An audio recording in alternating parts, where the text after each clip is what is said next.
Welcome everyone to another brand spanking new stew review with myself and Toby Hopkins. Good evening, good afternoon, and good morning.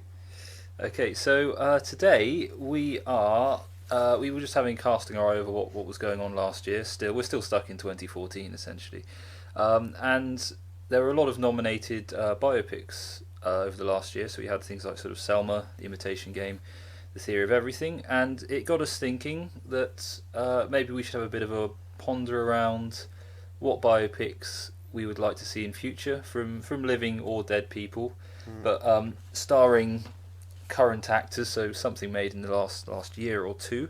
So that's going to be our main section, I think, for today.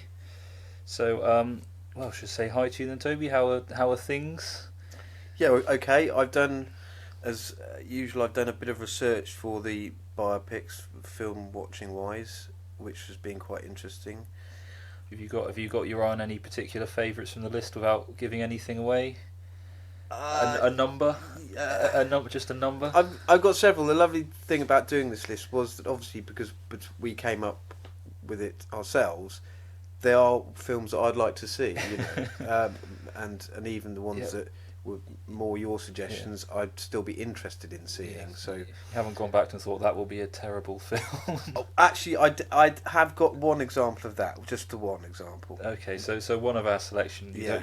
irrespective of even if we're making up the actors in the film, it's still going to be rubbish. Well, I having done a bit of research, I decided that I wouldn't be so interested in seeing it, and I shall explain that. when we Okay, get well, onto it, I I'll wait suppose. with bated breath to find out which one of our characters that may be. Yeah. So just for our listeners at home, any interesting films you've come across this week? Any trips into the past or moments of Yeah, the indeed. present? One of the nicest things in the last week or two, I've discovered a recent upload on YouTube of one of my top 3 favourite films, Right. which we can talk about. A film called Malcolm, which we Okay. can talk about at the end. Yeah. if Is you'd this like. the Australian? Yeah, Was it 1980? 86, yeah. 86. Yeah, I was saying, yeah, he said hopefully if we've got a few minutes at the end we will yeah, have a bit of a delve into Australian cinema. Yeah, yeah. Is It'd be it nice. was it up to standard, as good as you remember it? Absolutely. I've actually watched it 3 times since finding it. Okay. I mean, And even if I just put it on and could have just- done something else yeah. as well. Okay. And absolutely loved it. Okay, well, said hopefully we'll have a bit of time to fit in your opinions of it a bit towards the end. Yeah. Oh, I did notice you were watching a film when I came in, which you appear to be about 16 minutes into currently. Yes. Is that what? Called The Cobbler. It's quite a very recent film. Okay. Which I'm watching on the on the You small screen. haven't seen it before? No. It's about a magic cobbling machine that Adam Sandler gets. Okay. Inherits from his father, and it has special powers which I'm not entirely sure what they are, but I think it involves inheriting. Well, I'm not quite sure, but he's. I think Some kind of magic cobbling device. when he puts the shoes on that he's mended with this magic machine, Right. he's able to do something. So have you not got far enough to find out what he No, can do no, yet? he's just getting the magic machine out now because his other one's broken. Well, his other magic machine, or just he had a No, normal just a cobbling normal machine one. and he's accidentally picked up a magic cobbling machine and he's about to find out. Well, Or it was down in the cellar. Like I say, his father left it to him and said only use it on special occasions Okay. because it's magic. So you sort of give away what's going. So, but no, he doesn't explain any further than that. He said a sort of vagrant angel gave it to his father. Okay. So I'm not entirely sure what's gonna happen there. Do you want to make some guesses for the listeners at home? Have you seen it's about 15 minutes in you are at the moment? Yeah,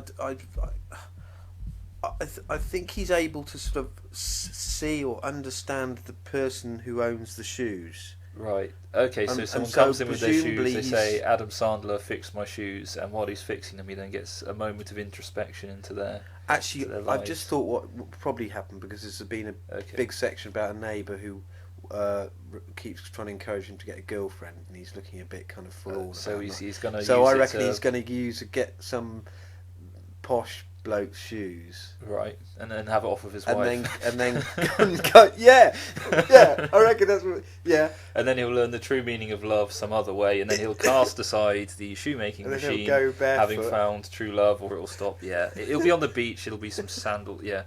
Okay. So anyway, let's. So something like that's going to happen, and Adam Sandler will probably find true love at the end, following some kind of slightly deviant detours in the middle, perhaps. Yeah, or the machine breaks, and then he has to Do it himself rather than cheating. Yeah. Okay.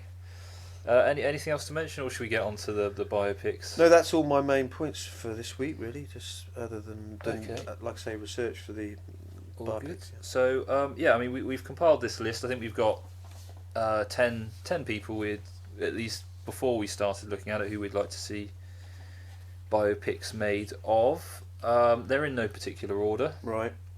So I've got my list in front of me, so I'll go down them, and then maybe if you kind of describe how you reckon the biopic should work, Toby. So the first person we selected after, so we did discuss this back and forth a bit over the last week, is someone, they died in 2013. They were heavily involved with the Velvet Underground and then went on for their own solo career. And this is Lou Reed. Indeed. And this is the one that, having done a bit of research, I would love to hear. I'd love to be in Velvet Underground's rehearsal room because their music very much, what's the word, reflects the feeling of being in a late teenage years. I've really loved it. But having seen some interviews and stuff with him, he doesn't seem like a very nice character actually. Yeah. But musically, he was very interesting. John Cale, who's in the band, they also had a female drummer, which was quite unusual for the time. And of course, it was basically started by Andy Warhol and his exploding plastic inevitable. Yeah, his movement kind of and all this. art and video kind of thing that he had going on that he took. It was a Velvet Underground and Nico, which is obviously the first. That's album it, they Nico, produced, wasn't yeah. it? He kind of took them around. So in your mind, would a biopic of Lou Reed? It wouldn't so much be one of his life, just more. Because I mean, I guess you've got Transformer, which is generally regarded as his best album. Yeah, that's which a cool. Yeah. It is essentially songs he wrote while in the Velvet. I mean, it's essentially an extension of the Velvet Was it Underground. his first? First or second? And he did it. And David Bowie produced that. Yeah, so when he has kind of like, well, I mean, it's a strange character because although he was very much of the kind of newer wave experimental music scene when pop music was starting to become commercialized. He's someone who was very much, as we've actually found out with one of the next ones, is he's a man who basically was a musical experimenter more than a commercial musician because commercial music didn't really exist at that point. And then he kind of sort of had his quite major flirtations with popularity, and then you kind of see coming back to kind of Metal Machine music he did in '75 is obviously the album he made, which is basically just all guitar feedback, sort of two fingers up at the industry. Right, I've heard that one. Yeah, I mean, he's generally an experimenter. He's a bit of a dick, but he was in the right place at the right time for the Velvet Underground, and then obviously had his link up with David Bowie, which is obviously a point of popularity. I would probably, if I was pitching the time frame, I would end it on releasing Transformer. Yeah, the British sort of leaving the Velvet Underground and then going on to use the material for Transformer. It would just be a sort of labour of love in terms of the music. I think that's how I wouldn't sort of concentrate. Obviously, his personality would come through, but I would just concentrate more. It would just be heavily the music, not the person. Yeah, and you get John Cale sort of re-stringing his viola and strumming it with a. And Andy Warhol occasionally wandering, going, "Yeah, guys, this is really great." Yeah, yeah. So just out of interest, have you got anyone in mind who you'd have starring in this biopic? Generally, he's one of those faces where you'd have, and this is the sort of interesting point with biopics. Sometimes it doesn't matter so much if they look like them. I don't think, especially if they're not well known historically. But I think Lou Reed put some shades on him. Yeah, Lou Reed. But the thing with Lou Reed, he's quite distinctive looking, but interestingly, yeah. Robert Downey Jr. looks quite a lot like him. Okay. But he's a bit old. It'd be the older older So Lou he Reed. could play. I don't think you could sort of I don't think you could make him young enough to play the young Lou Reed. And that's the kind But of part you want to be looking at, I suppose. Well, I mean, I guess you can kind of get away with it to a degree. Said if you stick a pair of sunglasses on him and a wig, make sure he's clean shaven. yeah, yes, you possibly could, and he would. I reckon he could play his character really well Yeah. because he's he's quite a sort of strutting, cocky actor, and he could reflect that. That character. So, did you have any thoughts on any other main roles in this? Any Andy Warhols or John Cales or anything like that, or stick with John Cale is he's really distinguished looking, especially young, and so I think you'd have to get an unknown. I couldn't think of anybody that's got such a sort of striking. Have a trip around the acting schools to find John Cale lookalike and, Yeah, and get them in there. And just because it's been done before, and you just want to get somebody perfect, again you look around for Andy Warhol because it's been done before and done with quite well-known actors, and it doesn't work. I don't think it doesn't work unless they look unless they're so similar. Mm. There's a sort of juxtaposition where if you're playing somebody famous and you're using somebody else that's equally famous Yeah. to pay them, they sort of cancel each other out. It doesn't work. Yeah, that's, I think unless if you're doing something that's Unless supposed they're to perfect. absorb you into the world, or rather than saying this actor or actress is playing this person and then that is part of the film, it's like rather than a direct biopic, it's more of a kind of interpretation of a person's life. Then you can kind of get around it that way, I suppose. But should we move on to the next Yes, one anyway? sure. Because we're getting into that. So the next one, another musician. Which is just because we thought it could be quite interesting because we always get the John Lennon side of things. I think we had, was it Nowhere Boy, 09, 2010 Yeah. or something like that, and then numerous other John Lennon documentaries. It'd be quite interesting to do a biopic of Yoko Ono. Sort of more centred around her. There is actually as you might imagine and expect, there is a TV film Yeah, called John and Yoko. yeah. So it's but about both of them equally, rather than yes, because the thing with Yoko Ono, she was an established yeah, absolutely. musician, not musician, well, experimental artist and to a certain degree experimental musician. I mean, she was. She's a bit older than him, wasn't she? I think she may have been a bit older. Yeah, I mean, she was originally before running into John Lennon. She was hanging around with John Cage, sort of one of the. I don't particularly like him myself. One of the seminal experimental musicians. He was the guy that did 433, the one with the silent piece. Yeah, basically, silent. where the guy sits down at the piano and doesn't open and sits there for four. But isn't that a rip off of an earlier? Well, I mean, Anyway, that's one of the issues I have because you can look at details, Rauschberg as well, who did the whole blank canvas. I mean, the whole principle. Yeah, I don't want to get into John Cage No, because let's I not. have very, very specific dislikes of him as a creator.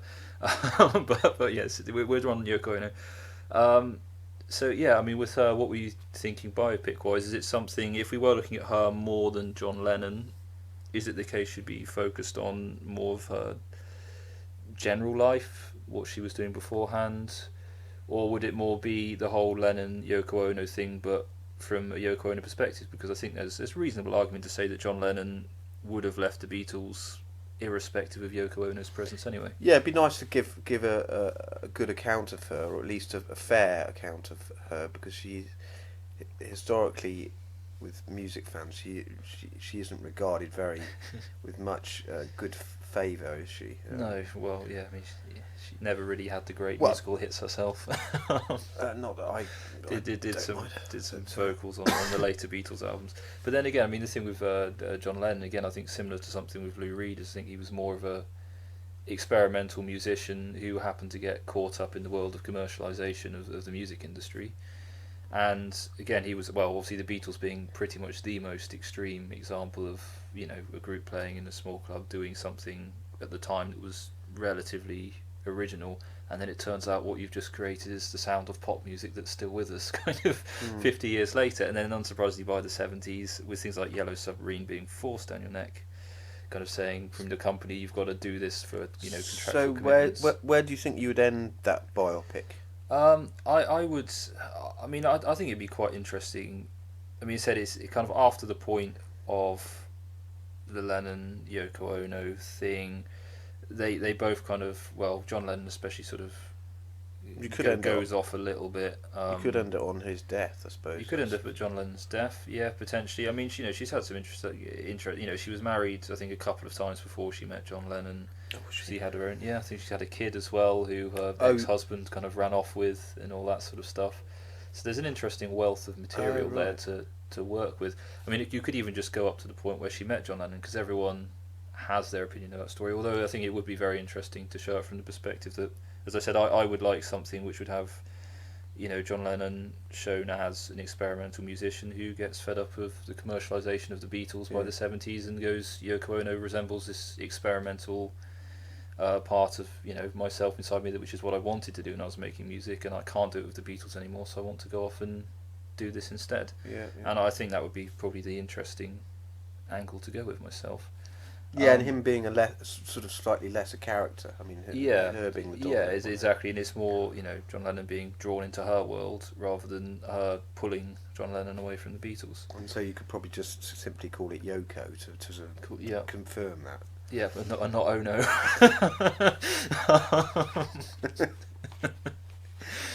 Oh no, the breaking up of the Beatles. Right. Any particular actor you had in mind for? Well, you came up with in a brief chat at the pub or where it was of Bjork, which is inspired. That'd be brilliant. I think it works well, and she's musical. Same sort of experimentality. Well, not quite as extreme, but definitely has that experimental streak. She's done some acting before in. I think she's in Breaking the Wave by Lars von Trier as well, so she's done a bit of... Perfect, and she has that sort of... it's not Asian, obviously, but she's similar enough looking. Yeah, but admittedly, it's if we're talking about Western cinema, it is a relatively slim pool, but she has a lot of character... Along with her look, she also has a lot of character traits. Yeah. And her background is something which would side quite nicely with a, sort of Yoko Ono in her 30s and 40s. You could match those two really well, I think. It'd be really good. So we'll move on to number 3, which this could be quite an interesting one. He's, well, I mean, at least in England, he's incredibly well known as, well, probably the biggest explorer. There's not as much exploring one can do these days compared to 200-300 years ago. But we were having a think about Sir Ranulph Fiennes for a biopic. So, I mean, he was the first person to visit both the North and South Pole overland, and then add climbing Everest at the age of 65. Yeah. So there's not really much stopping him. I think he did 7 marathons on 7 continents. And that was 4 months after heart surgery. Yeah. I mean, and talking of being a bit of a nutter in the nicest possible way, apparently after walking right across Antarctica and losing the ends of a few fingers, the doctors, for whatever medical reason, said, right, you have to leave the dying bits on to let whatever the I think it's because you've got the bit that's dead, and basically the live tissue has to kind of get far enough up, so then in theory when you amputate it there's enough there to then kind of fold back over itself or something. And apparently the pain was so bad he just literally went out into his garage and hacksawed the ends off because he couldn't wait. Cut the ends of his fingers off. Did you read that? Yeah, I remember hearing an interview with him when I'm sure he probably has this sort of his dinner party anecdote. Like, so Ralph, why are you missing some fingers? Well, got a bit of frostbite. They're a bit annoying, so I went out to the shed and just chopped my fingers off with a saw. Yeah, God, amazing. So, if we're thinking biopic, are we looking at, do you reckon, an entire life's worth of adventure, or are there 1 or 2 adventures which... Because, I mean, I think, there's enough there to either focus on 1 or 2 of his expeditions or just do a full history, potentially. I think you go to at least Everest. Yeah, so up to 65. Yeah, so he's lost his fingers, that's happened. He's climbed Everest, he's done the poles. He did the north face of the Eiger as well, before Everest. And but quite bizarrely, he's got a very strong fear of heights. And so why not I assume you haven't been to the Eiger, but if you've ever seen footage of it, it's very steep and quite high as well, and quite scary. I mean, more scary than Everest is gentle compared to the Eiger. It's just sort of virtually sheer rock and ice face. Yeah. So how he did that with the fear of heights, I don't know. Okay, so question being, who would you have? Well, Well, we've discussed we've this, got. and it was pretty obvious the It's got moment to we be. mentioned it. It's just there's an absolute shoe in. Should we just give 1 second for the audience at home just Yeah. to take a guess at who we're going to say? Who would play Ranulph Fiennes? Right, who is it then, Toby? Nobody else than Rafe Fiennes. Who is related to Ranulph Fiennes as well? Yes, it I appears. I think he's a cousin or something along those lines. So not only does he have a very similar name, both surname and forename, they're quite similar looking. unsurprisingly being related. Yeah, they have a same sort of gravitas of voice, a sort of Yeah. British English accented voice, Yeah. and he would give it a bit of well. Yeah, he I think, might I have think to, he'd be quite involved as well if he's playing his own yeah, relative. Then he's going to put the effort in. He's not going to just turn up and take the paycheck. and he's just about young enough to do it. Yeah. To, Okay. To do the whole spread, he might have to work on his fitness a little bit. Yeah. Well, yeah. I think he'll That's be fine. I mean, in fairness, he's yeah. not going to really have to climb the Eiger for No, the exactly. biopic. They'll They have can the odd green. stuntman Yeah, exactly. available. Yeah.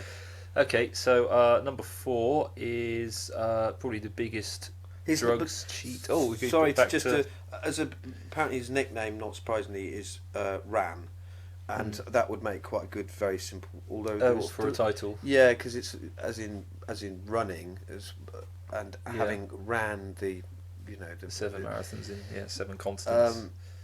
I think there is a film called Ran, but I think you can duplicate. but There's, so it there's doesn't matter, definitely it's some other long, ones yeah. around. So yeah, moving on to number 4, which is probably the biggest modern drugs cheat in sports. The very well known Lance Armstrong won the Tour de France 7 times in a row, all with the aid of performance enhancing drugs. yeah, And I think his main choice of drug was EPO transfusions, which I think he basically hooked himself up to a drip to kind of transfuse blood into himself overnight, and then he'd wake up with a bit of extra oxygen. right. It should do the job. So what are you thinking? Right, the slightly left field thought I had on this was to make it less monotonous than just a guy cycling. Taking drugs. I would try and get Terry Gilliam to direct it, and he could maybe inject some wacky scenes and do drug related things, or do something different with it. Something. I mean, I think there's a certain element. Again, as we might find out with someone a bit later in the list, is there's an element of kind of, it's about the mentality of the individual. I think for me it would be a very psychological piece, because I mean a lot of it. I mean he was taking these drugs for years and years and years, standing up in front of whole auditoriums of people, standing in front of the camera, in front of the rest of the world, saying oh yeah, I've done this all on my own, I'm great, I don't take drugs, etc. Yeah. And repeating this over and over again, and then having obsessive. the audacity, you win the Tour de France, and then you've got to have the balls to stand up there on the podium and not have that voice in the back of your head saying, well, the only reason you won this is because you're cheating. Yeah. Where's the victory in what you've done there? And I think it'd be quite an interesting piece as a sort of psychological breakdown into the mentality of an individual who's so determined to win, they'll do whatever they can to cheat. Although one thing in favour of him is it does seem that almost every other winner of the Tour de France in the last 20-30 years have all been taking some form of performance enhancing drugs. I can't remember what the stat was. It's something like 4 of the last 5 winners have all been taking performance enhancing. Obviously, a lot of that's been Lance Armstrong, but I think it's mostly across the board. But who would you choose to play him? Well, having looked about a bit, there's an actor who I don't know well, but called Joseph Gordon-Levitt. Okay, he's in Third Rock from the Sun when he was quite young. Who looks a bit like him, and was also in another 500 Days of Summer. He was in another film about cycling. Oh right, okay. Called Premium Rush, which I kept coming across when looking for the film Rush, actually. And did you decide to watch it, or did you just no? I take turn notes it of the on synopsis? and just see that it was the completely different. It was bikes and not Formula One cars. That's not what I was after. Okay, so him. Any film names for this one?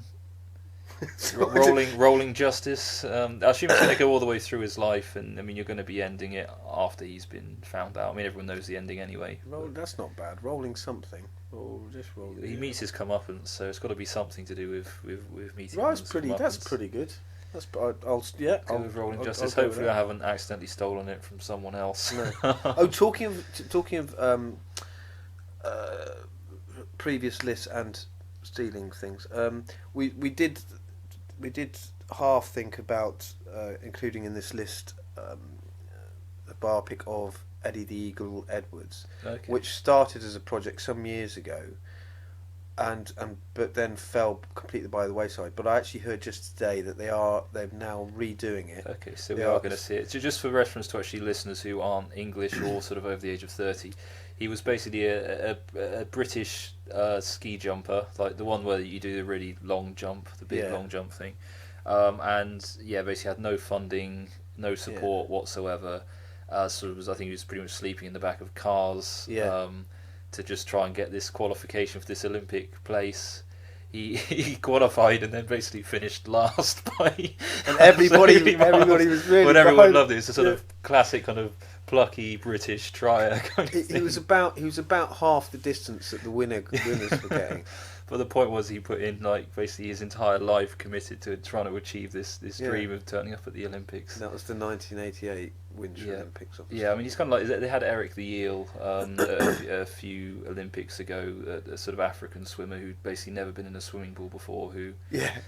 anyway, look it up on somewhere else on YouTube. And they've got, instead of Rupert Grint, who perhaps couldn't do it or didn't fancy the ski jumping part of it or something. They've got the actor Taron Egerton, who's the young star in Kingsman. Okay, and you Who's reckon lined up to he'd do be a it. good Eddie the Eagle Edwards? Yeah, well, he's young and sort of keen. He doesn't look anything like I almost him. feel you think that would be a better film than a Lance Armstrong. We appear to be gone completely off piece with this. Yeah, one. but that, yes, yeah, probably. Okay. Um, Yeah. Okay. Anyway, so yeah, okay. We've done Lance Armstrong. I think we've touched on Anyway, Eddie the Eagle Edwards. just ideas, isn't it? We're not- We've almost already hit half an hour, so I'm going to quickly mention. Basically, we might as well just do this as a part one now. We'll have to do part two next week because Yeah. we basically finished a half hour block. So I'll just quickly mention, which was one of my picks, which was Thomas Alexandre Dumas as our sort of fifth pick, and this guy was sort of the highest ranking black general of a Western army and held that record up until about 1975. He was doing this in sort of the 1780s, 1790s in the French army. So I mean he's sort of held on to his sort of highest ranking title for about 200 years, I think. He was the father of Alexandre Dumas, the man who wrote Three Musketeers and the Count of yeah. Monte Cristo, which I didn't actually realise, although it should make sense having the same surname. And yeah, basically he's just an incredibly interesting character. I think he'd be good as a Hollywood piece as just his entire life. You've got the whole sort of battle against adversity side of him, you know, being a young person born to a nobleman and his sort of slave in Haiti. When they left Haiti, he sold his mother and his other siblings to another nobleman in Haiti, and then God. took the son back to France. He was then trained as a nobleman, worked his way through the ranks, and then in comes Napoleon Bonaparte, who's kind of his sort of one-up superior most of the way through his career, who seems to generally dislike him. Oh, really? Yeah, there's a few bits. As I said, we're running out of time, so I won't go into it too much. But actually, there's a bit where he charges it, like when they invade Egypt, and Dumas kind of charges into the mosque on horseback to quell this rebellion, and Napoleon's like, I'm gonna make a portrait to commemorate this, and you've just got the shot I want, basically, and then replaced Dumas with a white guy on a horse. Oh, God. And then he finishes in Egypt. He's on his way back. He gets shipwrecked. Well, not Oh, quite it's shipwrecked. just- His ship sounds sinking. a hell He of a goes to story. prison. Napoleon again Rip-roarer. doesn't choose to release him. Doesn't put any effort into releasing him. He then makes it back to France eventually after they liberate the island he's on. Again, Napoleon refuses to give him any pension or anything like that, so dies half in poverty. But then you've got the nice. Well, I mean, he's only 43 when he died as well. He had a Yeah. ridiculous life. There's a bit where he, battles and fights off a squadron of Austrians on a bridge single-handedly. Yeah, I read that. And then you've got the little bit at the end, obviously, where his son obviously kind of manages to make his way into literary history as well, and just generally an incredibly interesting person. Yeah, that should and be made. That one. a biopic of his entire life would be brilliant. Should we leave it there for We'll today? leave it there. Having That's on a just good very note, quickly yeah. spoken through Yeah. all of this guy, we've got 6, 7, 8, 9, and 10, which I guess we'll now have to do for next week, which is Yeah. good. It means we don't need to come up with any new material. Yeah. We were going to talk about Australian films for about the second week running and have again run out of time.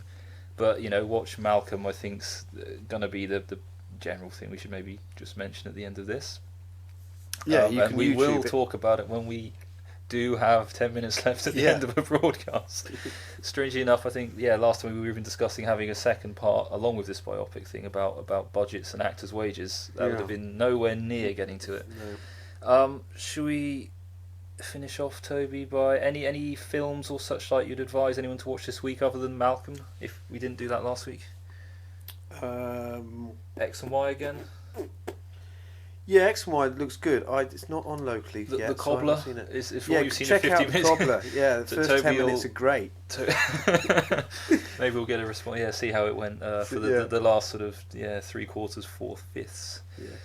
Okay, so bye everyone. We'll see you next week with the second half of this list. And we'll go from there, I guess. Yeah, jolly good. So bye everyone. Cheerio.